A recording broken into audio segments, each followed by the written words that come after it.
They set up a baby monitor to keep an eye on their daughter because recently they had noticed open drawers and crooked window blinds, things that made them uneasy. The camera was a way to make sure nothing odd was happening.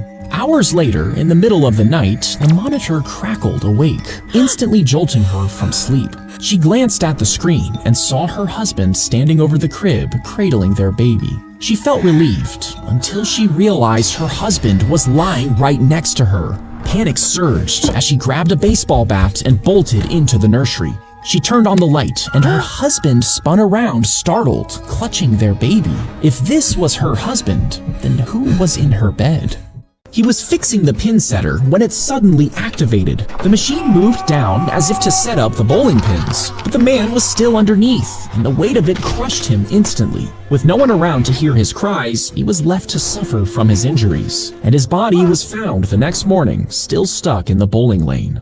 She slammed into him, and he flew through her windshield, but she was drunk, and instead of calling for help, she drove home with him still stuck in the glass. Once she was in her garage, she apologized, only to leave him there for 2 more days as he bled out. When he finally died, she and her friends stuffed his corpse into a car trunk and dumped it in the park. But after she bragged about it at a party, police discovered her crime.